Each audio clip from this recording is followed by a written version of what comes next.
Com expectativa de ótima safra, o Pix Rural de hoje vai te mostrar a produção de maçãs em Santa Catarina. Subimos a Serra Catarinense para te mostrar o cultivo desta fruta, desde as propriedades até a seleção nas indústrias. E ainda a produção de delícias com esta fruta. A melhor fuja do mundo encontra-se aqui. Você vai conhecer os pés de macieiras mais antigos do Brasil. Ele está vivo ainda. Esse não pediu para ninguém radicar ele. Agora eu vou deixar o testamento, nem meu bisneto não pode tirar esse maçã para aqui que começou a história do São Joaquim, esses maçãs. Né? As novas tecnologias desenvolvidas para proteger as plantações e ainda sobre o melhoramento genético. É a partir de agora no Pix Rural.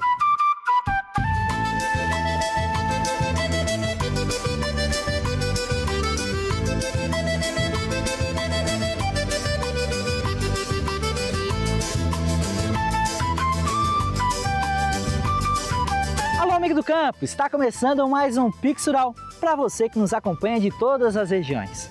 E hoje vamos apresentar como funciona a produção de maçãs. Para isso, fomos até a capital nacional da maçã. Lá, conversamos com produtores que nos apresentaram como é feito o cultivo, armazenamento e distribuição. Você também vai conhecer as macieiras mais antigas do Brasil. Tudo isso você confere agora na reportagem com imagens de Guto Lavini. Cabe na palma da mão a fonte de vitaminas A, E e C. Consumida por muitos, pode prevenir doenças como diabetes, problemas respiratórios e até mesmo câncer. O que parece ser um remédio é um dos frutos mais consumidos no mundo, a maçã. Além de saudável, a fruta é saborosa. Com diversas variedades, Santa Catarina se destaca pela produção da Gala e da Fuji. Mais de 50% da produção nacional vem da Serra Catarinense. Por isso, viemos até a capital nacional da maçã, São Joaquim, responsável por 2 em cada 10 frutas que chegam à mesa dos brasileiros. O clima desta região favorece a produção. Além disso, o estado é um dos poucos lugares no Brasil que faz um melhoramento genético de macieira. Este trabalho já colocou à disposição dos fruticultores 20 cultivares de maçã de alta qualidade, adaptados ao nosso clima, resistentes a doenças e com alta produtividade. Cada cultivar leva mais de uma década de cruzamentos, avaliações e seleções para ser desenvolvido. O objetivo é destacar características que interessam aos produtores e também aos consumidores, como crocância, cor e formato dos frutos e resistência a pragas e doenças. Se a gente pensar no ciclo de desenvolvimento da maçã, as doenças são um grande problema, uma grande dor de cabeça. Então, o foco do melhoramento genético sempre foi desenvolver materiais resistentes, ou a sarna ou a mancha foliar de glomerela. E alguns materiais têm resistência às 2 principais doenças. Então, por isso que é importante, porque esses materiais vão conferir uma facilidade de produção maior para os agricultores. Essa é a ideia. Acredito que hoje Santa Catarina, o diferencial de Santa Catarina na produção de maçã é a qualidade. A gente visa sempre a qualidade, não a quantidade, né? Se bem que hoje a gente, com a quantidade de pomares que foram sendo implantados, Santa Catarina já se destacou no Brasil, né? Mas o que a gente visa principalmente na região de São Joaquim é a qualidade dos frutos. Esse é o ponto principal que a gente está tendo destaque na fruticultura nacional. Sendo uma das 3 frutas mais consumidas no mundo inteiro, pesquisas apontam que a maçã teve origem na Ásia, com mais de 2.000 anos de cultivo, se espalhando também pela Europa, chegando no Brasil por volta da década de 1960, principalmente com a chegada de imigrantes incentivados pelo governo da época. Porque realmente quase 50 atrás nós iniciamos o projeto, até muitos joaquinenses gozavam que japonesada aqui tinha pinheiro e pecuária, como é que vai produzir maçã naquela terra cheia de pedra, coisa? E conseguimos. Depois de 12, 13 anos, nós começamos, aí hoje temos mais de 1.200 famílias, porque essa região acreditaram, né? Então, deu para segurar também jovens que vêm novo, segurou. Se não tivesse maçã, somente pecuária, os jovens não ficavam. Nossa cidade talvez estava cidade mais menor que estava. As lembranças do início das produções feitas em Santa Catarina estão plantadas até hoje. Estas macieiras foram uma das primeiras a dar frutos no estado, sendo as mais antigas do Brasil, fazendo parte do primeiro plantio comercial da variedade Fuji em 1975. E hoje ainda está intacta, nem sei quanto tempo pode aguentar, mas eu deixei isso. Isso já está difícil em São Joaquim, porque todo mundo está radicando isso, plantando nova variedade. Mas eu deixei isso como fosse nossa história de maçã, né? Então esse 4P vai manter para sempre. Eu vou era de cima lá um tempo, ele está vivo ainda. Esse não pediu para ninguém radicar ele. Agora eu vou deixar o testamento, nem meu bisneto não pode tirar esse maçã para aqui que começou a história de São Joaquim, esses maçãs, né? Então esse tem orgulho grande de contar. De lá para cá, muita coisa mudou. O formato convencional de plantio passou a dar espaço para o estilo muro frutal ou bidimensional, permitindo maior adensamento entre os pés, garantindo uma coloração uniforme de todos os frutos, resultando em mais qualidade e produtividade. No cultivo anterior a gente tinha plantas 2x5, 3x6, então abrangiam uma extensão muito grande cada planta, né? E a produção, a qualidade era um pouco inferior, porque a gente tinha plantas muito grandes, insolação não pegava totalmente dentro da planta, e o que ocasionava isso? Falta de cor, então a qualidade era um pouco comprometida. Hoje a gente tem uma planta totalmente exposta à incidência solar, o que gera uma produção com maior qualidade, com coloração diferenciada, e a produção de categoria 3 em industrial, ela se reduz bastante com isso, com essas novas tecnologias. Aqui é onde vocês faziam elas ficarem arcadas, exatamente, né? Esses arames são colocados aqui justamente para essa finalidade. Para que serve? Agora na entre-safra, você vê que aqui ainda tem algum fio de sisal. Isso aqui é um barbante sisal. A gente faz a abertura de ramos para que essa macieira venha a produzir. Porque se ela ficar com o galho em pé, a tendência dela é só ter dominância apical. Ela vai produzir só na ponta. A partir do momento que você traz o galho para baixo, você faz sair novas brindilas de produção aqui. Então esse ramo vai produzir de forma parelha, né? E esse sistema que nós fazemos até contra São Pedro, se der seca, nós temos irrigação que chama gotejamento, e chuva de pedra, assim dá para produzir bem. Aí não depende de São Pedro, né? Só falta produzir o frio agora, então. O frio esse realmente não dá para controlar, né? São Pedro se manda bem calor no inverno aí. Aqui na Chapada Dois Irmãos são mais de 18 hectares de área plantada. A expectativa para esse ano é que seja colhido mais de 1.000 toneladas. E o número vem melhorando a cada ano devido ao investimento em novas tecnologias. Plantios mais adensados, né? E isso nos traz uma rentabilidade muito boa, que a gente vai ter tudo categoria extra e CAT 1 no mercado, que isso remunera bem melhor o produtor, né? Do que os nossos pomares de antigo, vamos dizer assim, né? Que seria o maruba, espaçamentos mais longe, então isso dificulta a entrada de luz, enfim. Então isso traz um certo prejuízo, digamos assim, para o produtor. Colher CAT 3 e CAT 2 não é legal para o produtor. Tudo isso, é claro, tendo que contar com aquela ajuda de São Pedro. Você, na época da poda, e enfim, a gente precisa do frio, né? Você tem uma produção boa, você precisa aí de no mínimo 1.000 horas de frio.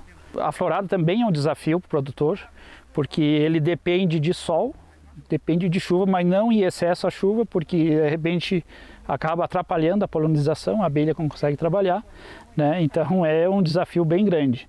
Passando essa fase do raleio, onde os frutos são pequenos, né? Aí para o fruto entrar em uma fase de crescimento, né, a gente precisa de chuvas regulares, né? E o que acontece? De repente, às vezes tem anos que não é tão frequente essa chuva, mês de outubro, novembro, dezembro, que é onde a fruta precisa ganhar calibre, né?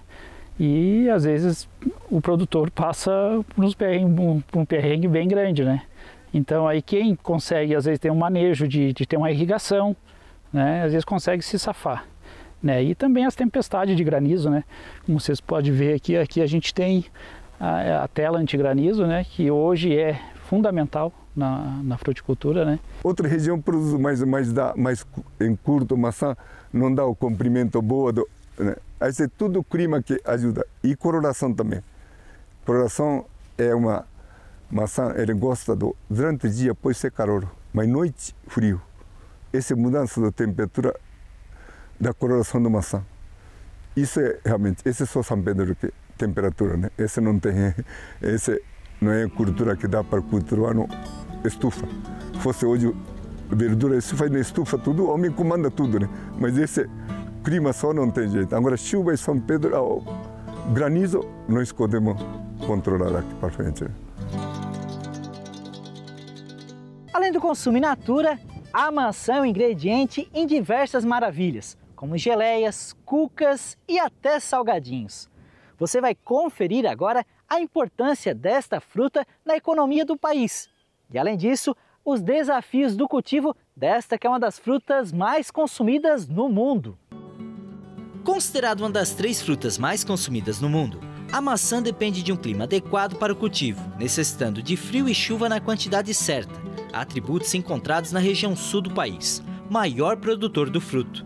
No entanto, os produtores todos os anos devem lidar com a presença de pragas, que podem causar muitos prejuízos. Com o objetivo em auxiliar os fruticultores, foi criado um aplicativo que, por meio de fotos, os especialistas da Epagri conseguem dar o diagnóstico em tempo real, já com as orientações necessárias. Então, o ideal é que o produtor, quando enxergue os sintomas desse fungo, retire imediatamente para não comprometer o pomar como um todo. Se o produtor não fizer nada, essa doença pode se instalar no pomar e comprometer a vida útil do pomar ao longo do tempo. Então vai diminuindo a produção e, além disso, vai causando mais custo de produção. Quando se trata de economia, a maçã é uma das mais importantes frutas para o estado. Em valores brutos da produção, contribui com cerca de 50% da fruticultura estadual, acima de R$500 bilhão. Para a armazenagem, distribuição e comercialização em mercados atacadistas e varejo, há o envolvimento de outros serviços, que ampliam a contribuição da cadeia produtiva e de comercialização de maçã para mais de R$2,5 bilhões anuais na economia catarinense. Começando por São Joaquim, 2.072 produtores, né? Santa Catarina nós estamos em uma faixa de 3.900 quase. E o perfil maior do estado de Santa Catarina é 95% são agricultores familiares, pequenos agricultores, com a média geral de 4 a 5 hectares. Então a família é mais agregada nesse trabalho. O volume é um pouco maior, mas as famílias são mais. Então é bem ao contrário da região do Rio Grande do Sul, que os produtores são maiores, né? E a quantidade equivale quase à nossa aqui. Além do desempenho econômico, a maçã da Serra Catarinense também se destaca pela qualidade. Em 2021, a região conquistou a indicação geográfica da maçã Fuji, uma certificação importante aos produtores. A região de quase 5.000 quilômetros quadrados contempla os municípios de São Joaquim, Bom Jardim da Serra, Urupema, Urubici e Painel. A espécie se diferencia por ter frutos maiores e com a colheita mais tardia que a variedade Gala, com casca firme e polpa clara, além de ser doce e crocante na medida certa. A melhor Fuji do mundo encontra-se aqui. A altitude aliada ao clima faz com que nós tenhamos uma fruta totalmente exclusiva que só a gente consegue produzir aqui porque ela tem uma crocância melhor, uma acidez melhor também, mais suco e mais doçura. Já parou para pensar que temos maçãs aqui nas bancas e supermercados o ano inteiro? No entanto, o período de colheita varia entre o final de dezembro ao início de maio, dependendo de cada região do Brasil. Então, tê-las aqui durante os 12 meses do ano requer um trabalho bem elaborado de armazenamento. Após a colheita feita lá nos pomares, toda a produção vem para cá, os packing house. Aqui elas vão direto para câmaras frias. Ali ficam por um tempo. Logo depois vem para outra pré-seleção. Aqui o pessoal vai escolher tudo aquilo que é qualidade 1, qualidade 2 e até mesmo aquilo que vai ser vendido para a indústria. No packing house, as câmeras têm capacidade para armazenar até 400 toneladas de maçã. Com a atmosfera controlada, o espaço garante a qualidade da fruta durante todo o ano. O processo de classificação das maçãs é automatizado por meio de gerenciamento computadorizado, que permite a separação das frutas por tamanho, categoria e cor, conferindo assim alto padrão de qualidade na classificação e produtividade. Essa máquina ela detecta a cor, então a quantidade de coloração vermelha, e também por filtro infravermelho a gente tem a questão do percentual de escuridão, que a gente chama, que é a quantidade de defeito. Uma fruta granizada, por exemplo, vai ler uma lesão mais escura. Ela já faz essa separação por defeito. Além disso, a gente tem o peso. Então, nossa máquina ela separa por cor, peso e defeito. E agora ela vai pro sizer. O que faz aqui no sizer? Ele pesa cada fruta que está processando agora e de acordo com o peso, ele vai determinar que calibre é essa fruta. Quando a gente fala de calibre é peso, né? Então, vamos supor assim, uma fruta calibre 100. Precisa 100 frutas dentro de uma caixa de 18 kg, para dar os 18 kg. Então, ela tem um range de peso ali, né? Em média de 180 gramas. Ó, se vocês pegarem só aqui, exemplo aqui, né? Por exemplo, calibre 135, ó. Para a fruta C calibre 135, ela pesa de 128 a 144 gramas.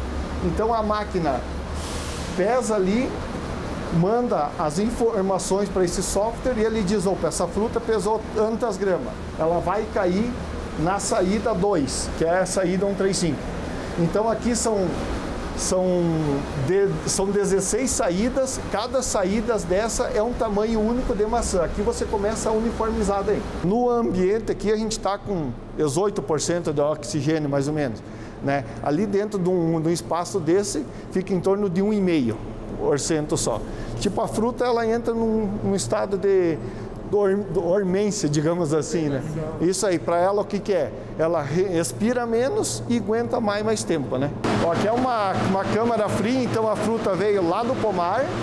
Pelas análises nossa, a gente definiu que essa câmara, a ideia nossa é processar ela lá no mês de agosto, mais ou menos. Pela qualidade que ela apresentou. Isso aí, pela qualidade que ela apresentou lá nas análises de entrada. Então aqui ela já está quase cheia, digamos assim, né? No momento que encheu a câmara aqui, fecha a porta e coloca ela em atmosfera controlada daí, tá? No entanto, todas aquelas frutas que não são classificadas para venda direta ao mercado são destinadas à indústria.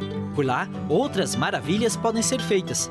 Nesta cooperativa, formada apenas por mulheres joaquinenses, há 13 anos estão desenvolvendo produtos derivados da maçã, como estas geleias de diversas variedades, desde sabores com maracujá e até com pimenta, todas aprovadíssimas. Então, assim, a gente desenvolveu geleia com maracujá, a gente desenvolveu geleia com abacaxi, a gente desenvolveu geleia com vinho, com uva, com chia e essa é com uva. E hoje estamos na produção de geleias sem adição de açúcar, somente com o açúcar da fruta. Porque tem esse apelo hoje da saúde, do se alimentar saudável, então a gente está desenvolvendo esse produto. Mas o nosso carro-chefe é a polpa. É a polpa clarificada. É uma polpa feita com a maçã, ela passa por um processo de leve cozimento, não tem adição de açúcar, não tem adição de conservante, ideal para alimentação de bebês e idosos, né? Ela tem uma consistência bem cremosa, ela conserva o sabor da maçã, né? Assim, não fica um sabor de maçã cozida, ela conserva bem o sabor da maçã. Eu posso utilizar hoje o termo de que seria uma geleia gourmet, uma polpa gourmet. Além das geleias, outras produções podem ter a maçã como derivação, assim como chás e produtos de higiene. Isso, hoje a gente tem uma parceria com uma farmácia de manipulação aqui do município, onde desenvolve alguns produtos cosméticos, né? Nós temos sabonete líquido, nós temos creme para mão, nós temos hidratante para o corpo, para o rosto. Mas a gente está desenvolvendo também um extrato de maçã rico em antioxidante para o desenvolvimento de medicações, né? Então a gente está entrando nesse campo agora e vamos tentar trabalhar com a rede de laboratórios para desenvolver medicações e produtos, porque hoje o povo está muito em busca de se manter jovem, né? Então o antioxidante da maçã ele é bem alto, principalmente da maçã mais verde. Então, isso está nos dando um outro norte para a cooperativa. Bem, em 2020, o ano da pandemia, a diretoria percebeu que a gente teria que ter um incremento a mais para o produtor em uma fruta que tivesse uma qualidade inferior. Então, a gente foi em busca de parceiros para a gente iniciar um projeto piloto. E aí a gente está hoje com maçã crocante e com o suco de maçã integral. Foi um trabalho que deu muito certo, está dando certo, parte de comercialização, e já em maio desse ano, provavelmente a gente já começa a operação da nossa fábrica de suco aqui na nossa sede. A máquina de suco é uma máquina austríaca, a gente já importou, já está em casa, então agora é só terminar a parte de acabamento da obra física e a parte burocrática do Ministério da Agricultura para a gente estar liberado para comercializar e fabricar aqui. A Epagri divulgou as estimativas para a próxima safra da maçã e tem notícias boas. A produção de maçãs no estado para a safra de 2025 deve chegar a 615 mil toneladas. Mesmo com a redução de 0,3% na área plantada, a produtividade média deve crescer 28,4%. A cultura da maçã em Santa Catarina promete uma colheita excepcional, com produção estimada em 615 mil toneladas.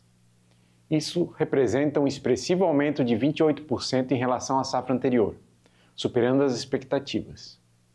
Mesmo com uma leve redução de 0,3% na área em produção, a produtividade média poderá atingir 35.754 quilos por hectare, fruto de um manejo eficiente e condições climáticas favoráveis. A região dos Campos de Lages, um polo produtor tradicional, é o grande destaque, respondendo por 83% da produção total do estado. A variedade Fuji segue na liderança, respondendo por 53,8% da área e 51,2% da estimativa total. Na sequência vem a Gala, com 44,3% da área e 47,2% da produção, enquanto as maçãs precoces representam 1,9% da área e 1,6% do volume. A região dos Campos de Lages concentra 83,1% do total, seguida por Joaçaba e Curitibanos. Com o aumento da oferta, a expectativa é de melhor rentabilidade para os produtores e preços mais atrativos no mercado interno. E o Pix Rural fica por aqui. Obrigado pela companhia e a gente se vê em breve trazendo mais notícias do agronegócio. Até lá, uma ótima semana!